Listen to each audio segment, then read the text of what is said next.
Sever. You know, James from Dead Meat said it best when he described Mortal Kombat as not really a horror franchise, but very horror adjacent as a series. But if you're expecting me to argue that Mortal Kombat is unequivocally a horror game franchise, then you'll be incredibly disappointed. But my argument of this franchise having many horror elements in it could at least sway you to see why I and many others see this game as horror adjacent. To begin, let's discuss Mortal Kombat itself. It is the highest selling fighting game of all time, no joke, it really is, and part of that has to do with, well, the nature of the game itself. It's a game full of memorable characters, interesting stories, comics, full of lore, as well as movies, shows, toys, figurines. And yet, at the end of the day, sometimes we just want to fuck people up so hard that we can't really tell the difference between their face and their ass. Yeah, Mortal Kombat's pretty awesome. Fatalities aside, it can't be denied that Mortal Kombat is the most influential game out there, and the most important game in America, at least, as it forced the games industry here to start rating their games. And of course, it all has to do with the ultra-violence this game contains. Now, as kids, we thought some of this shit was cool, but I gotta say, man, some of these fatalities gave me nightmares. And really, can you blame me? Learning about the concept of death was kind of hard as a kid, but here's this video game that showed you hundreds of different ways someone could die, and all of a sudden, it just all starts to click. It's not like a shooting game when you just shoot someone, they're fucking dead, they just come back. No, in this game, you're fucking dead. And it says right there, in bold red letters, fatality. But that's something I kind of appreciate about Mortal Kombat, at least as an adult anyways. Mortal Kombat is brutal and has all these horror undertones underneath it. It gives off this sort of spooky vibes that no other fighting game really does well. I mean, sure, there's Darkstalkers. Of course there's Darkstalkers. Everybody's got to mention that, right? And all the awesome stuff that's there, the creepy stages, the awesome characters, the wonderful art. But it's not really that horrifying. It's got spooky vibes, sure, but something about Mortal Kombat just seems off sometimes. Look, I'll be frank with you. This video is a personal one to me. For a long time, Mortal Kombat, as much as I loved it, kind of scared me in so many ways as a kid. And I want to share that feeling with you in hopes that you'll understand me, or perhaps you'll share my sentiment. So I hope you indulge me in my personal ramblings and nostalgia for a game that scared me so many years ago, but I couldn't really quite keep away from.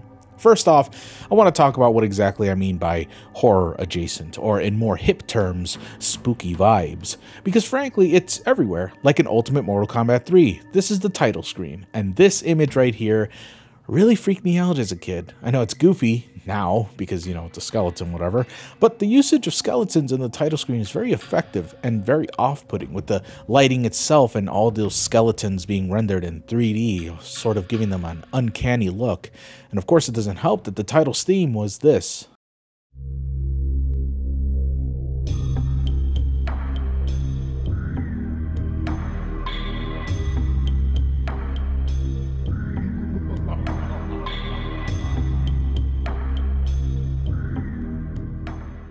It gives off this ominous vibe, sort of a mixture of like old school Shaolin movies mixed with the darker synths that you'd hear in older horror movies. What's interesting is that so many of Mortal Kombat's title themes have always had that eerie vibe, with the skeletal imagery and the haunting music. Moving on from those old school vibes from Ultimate Mortal Kombat 3 to the new 3D era.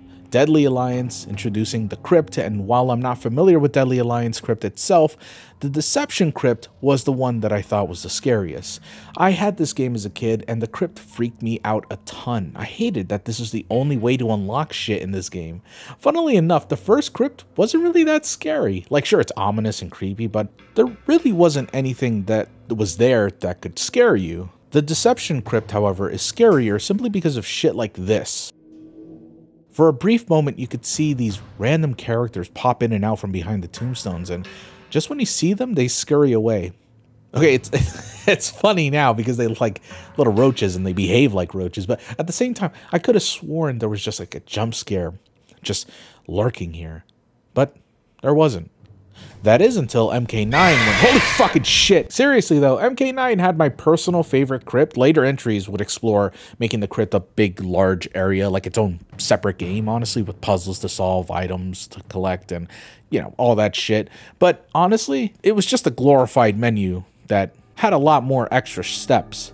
And I really do think they hit it right with this one. I absolutely loved exploring the crypt. Oh god, Jesus fucking Christ. And then there's this motherfucker, and he appears whenever he wants. That is the crypt monster, a PNG image of a goblin-like thing that just like pops up and it scares you. I don't even think there's a 3D model of him in the game. I could be wrong. It's kind of comical, honestly, when you view it like this, but not really comical when you're trying to just unlock shit. I was a teenager at the time, but even then I was still spooked by this guy. So much so that I tried avoiding the crypt at night just so I wouldn't shit my pants. Wow, I just, you know, repeating that makes me realize how much of a fucking pussy I am sometimes, man. As mentioned before, the crypt evolved from here onwards, becoming more of like a single-player game itself. In MK11, the crypt was a bit more different. There was no crypt monsters to speak of, but the spooky vibes were still there. Seriously though, this whole Shang Tsung Island just sort of becomes like a fun house. It's like a haunted house museum kind of thing. But there was a monster that appeared once you received Kenshi's blindfold, and when you put it on, you're sometimes greeted by this funny little creature. He's spooky the first times, but the moment you realize you can just swat your mace, it becomes less threatening. Still, I love the crypt monsters despite how much they scared me. Well, once. I feel like Deception's crypt was in response to how so many players thought the OG crypt was spooky, so they ramped it up. And then the MK9 one was definitely based off of rumors that were about the jump scares that supposedly existed in Deception, but they never did. So they added that just because they heard about it. I just love that Mortal Kombat bases itself off its own fans' murmurs. It's what makes the franchise unique. Now, of course, I'm a full-grown adult playing MK games. I'm sort of jaded by spooky stuff now. I don't really get creeped out so easily.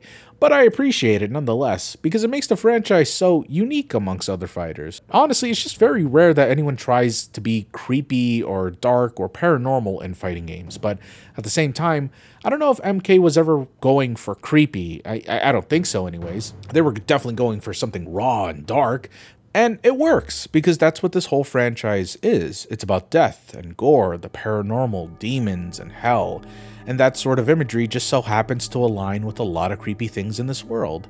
And no better way to illustrate that than the stages themselves, starting specifically with the Living Forest, the one that creeped me out the most. Man, I remember as a kid crying whenever I saw my cousins playing in the forest stage. Ugh.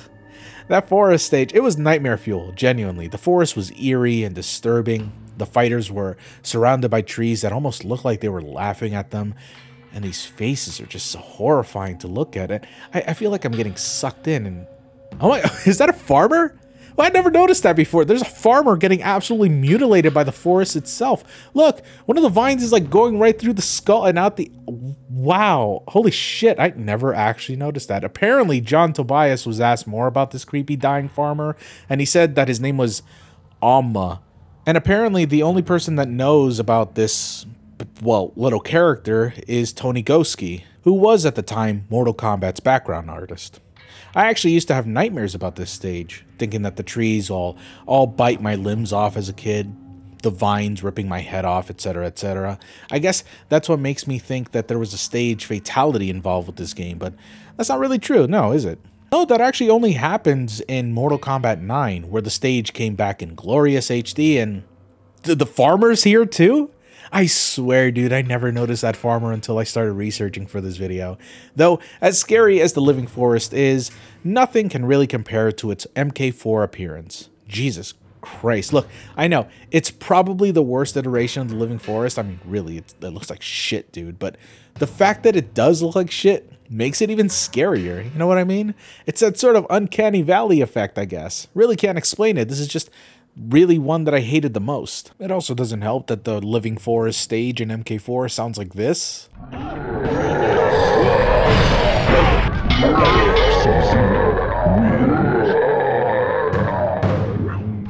And that's just awful. And then there's the pit, an iconic stage by every means. But as someone with acrophobia, I really did not like being in the pit. It was a stage that first started out as a rumor for me. I mean, it existed, right? But as a kid, I didn't know that there was a stage fatality that involved uppercutting the other player into the pit itself. I mean, I should have known that that was the reason it was called the pit, but, you know, I was stupid asshole kid. I didn't really connect the dots. How could I know any better? Well, I'll tell you how. By having one of my friends performing the fucking fatality and seeing one of the combatants get thrown hundreds of feet into the ground. Fuck, that's brutal.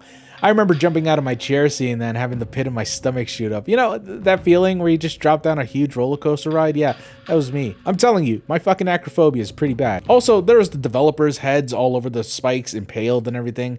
And I'm sure it was a joke amongst them. And yeah, obviously, you know, it's kind of funny to see your own friends' heads impaled into a stage. But it's really not when the Teletubbies was your main source of entertainment. So jumping from this to seeing this was not really a great transition, especially since these are real human people and not just sprites made from drawings. No, like real human actors. Quick shout out to the Kombat tomb for doing the pit, but reversed. It's absurd, but oddly creepy. That, of course, reminds me of the game over screen from Mortal Kombat 4, where you would just be falling for fucking ever until you press start or you continued, and then you would sort of like hard cut away from this and you'd be saved. But if you didn't, yeah, that happens. It's super, it's man, why was I such a bitch? Now, there's a ton of iterations of the pit, but I still think the first one was the best. It's very minimalistic. Other iterations focus more on adding more spikes and more color, and yeah, aesthetically it is far more pleasing, but if we're talking creepy, this is creepy. The Deadpools was another stage very similar to the pit in concept, only full of green acid rather than a pit of spikes. The stage itself isn't scary though. Actually, it was supposed to be a lot scarier when background artist Tony Goske, there he is again, revealed that there was supposed to be bodies hanging from the hooks, and this must be some sort of form of Mandela effect, as I could have sworn that there were dead bodies hanging from the hooks. There aren't any, actually, anywhere. At least a skeleton or two, but no, there never really was. This idea can actually be seen in the concept art rather than the actual game. And later on, it was re-implemented in MK9 and later entries. But yeah, early MK games just didn't have this. Weird. The Deadpool has appeared several times throughout the game's history, and honestly, I still think the stage fatality is as effective as it was creepy back then. The idea of sinking into a pool of acid, eating at your skin and tearing away your muscles and nerves all the way down to your bones, that has always been one of those irrational fears that I'm hoping most people have, because otherwise I would sound insane. I do sound insane, don't I? I mean, come on, how many times have you seen lava in a movie or on TV and thought, oh God, I wonder if anyone has ever fallen face first in a pool of lava? You know what I mean? It's my point is, this shit is scary. Popping back up as a spooky skeleton, that's spooky, man. Hell's a stage. It's similar to Deadpool, much more aesthetically creepier, sure, but pretty similar all the same. I mean, it's hell, for Christ's sake. I love every depiction of hell, especially in Mortal Kombat, with these pillars and the bodies all the way that like clump up together and make this horrifying mass of skeletons. It's as if the structures of hell is dependent on the souls of the damned to uphold the very existence of hell.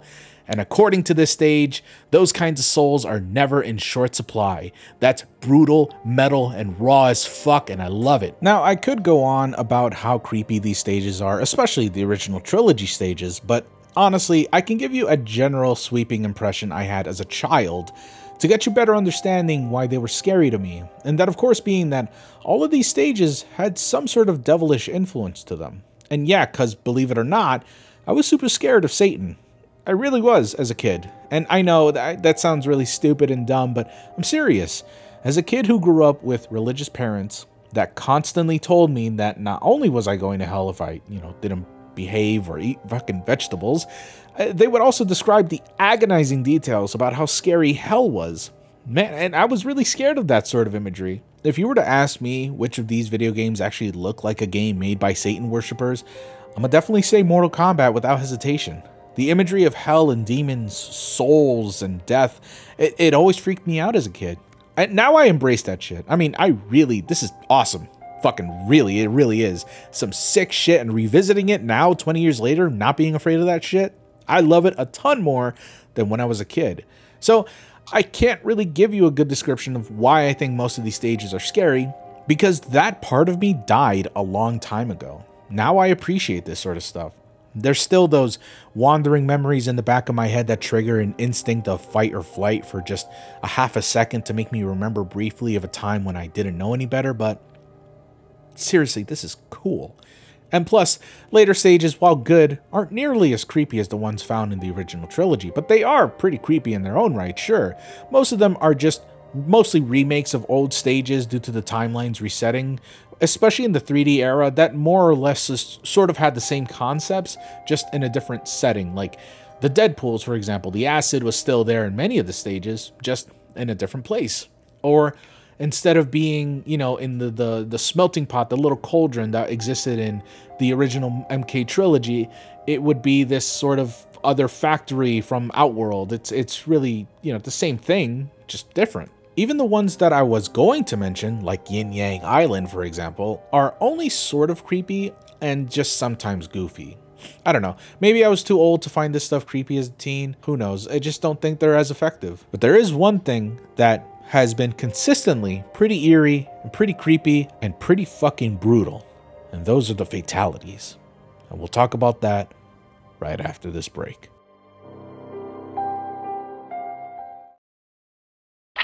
I couldn't afford a present this year, so I got you this plush.